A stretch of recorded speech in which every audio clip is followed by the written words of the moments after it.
Hi, I'm Daniela. In today's video, we're going to take a look inside one of my fabric books. But unlike fabric books in the past, this book doesn't involve any stitching. Everything inside this book was either glued down, bound with elastic, or painted on. So I might have painted different things that resemble stitches, I added some stenciling, and I had different characters throughout the book. Now the theme of this book was Halloween, or more specifically, a kid's Halloween. So the characters inside the book are kids dressed up in vintage Halloween costumes, like Dracula and Frankenstein. There's nothing frightening in here, just spooky Halloween fun. So let's take a look inside the journal. So what's interesting about this fabric book, it's made from fabric. Most of the fabric in it is repurposed in some fashion. As you can see, a pair of jeans here to cover the book. But I didn't do any sewing in the book. So most of the fabric, if not all of it, was glued down, or it was tucked or something along those lines.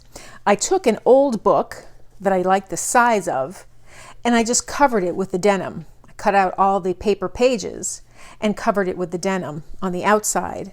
And on the inside, I used an old handkerchief that has the skulls. I thought that was rather festive for Halloween, and that's the theme of my book. So I made a pocket here so I'd include something in the pocket. I haven't figured out what to put in it yet. But the pages are just held down with an elastic. So the elastic comes on from the outside of the book, and I have a little bead holding the elastic into place. It has a little tension, and then each of the denim pages are just inserted in there, so they're not bound in any formal fashion. So the first page is just the introduction, and I have a Halloween hat here, like a witch's hat, that I painted onto the fabric.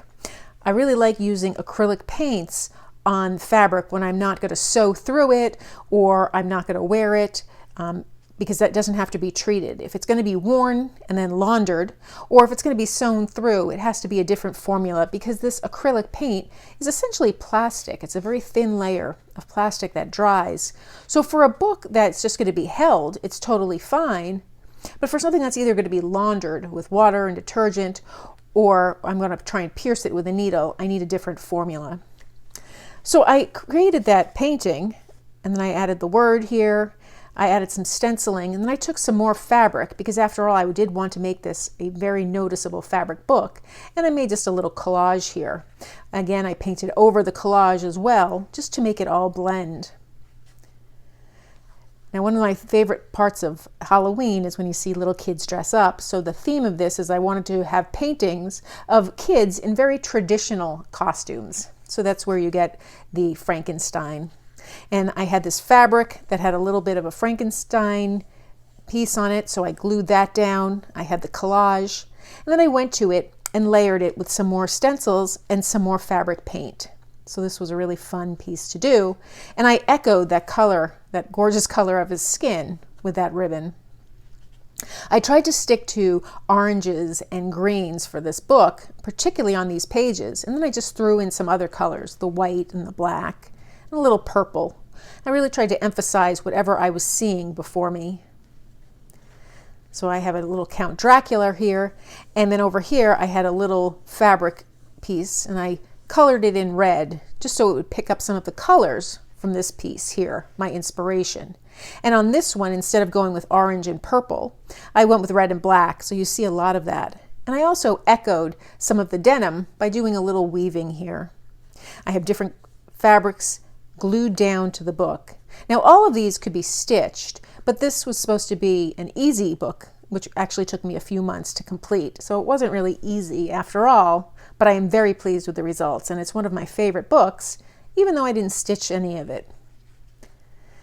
So the next page, I created the skeleton face. I had a skeleton charm from a lost earring, and then I just emphasized whatever fabric I had with more of those fun colors that I used on this page. I like it when you take a little scary costume and make it silly. I think that makes it a lot of fun for the kids. Like if you put a ghost in a top hat, it becomes less spooky. So I just echoed crazy, fun colors throughout this design. And again, you don't see any of that orange or red here because this page focuses on these colors. Now over here, I just have a little spider, but I thought what a beautiful web it would be if it was made with this lace material. So I made a pocket here, sandwiched in the lace, and then glued it down. And so it's a little peek into the next page. I also took a piece of fabric that I had, made a collage with it, and used some of the colors that I had used previously, the oranges and the purples. And I even picked up that green.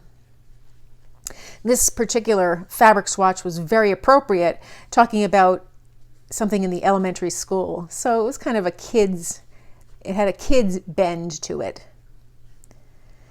Over here I did my own haunted house, and I made a ghost. And because he has cute little red cheeks, he's not scary after all.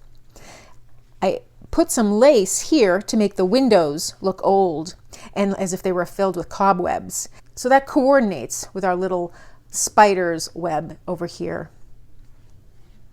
The next page was a cute little devil. So again, I played up that red and black again and really just had fun with it, using the stencils again to really emphasize the colors. The last 2 pages was just a layout that I just thought was interesting. I have a little key here, a little paper word wicked, which I thought was appropriate, a little owl, a cat with a little gem to make it kind of look like a little gypsy.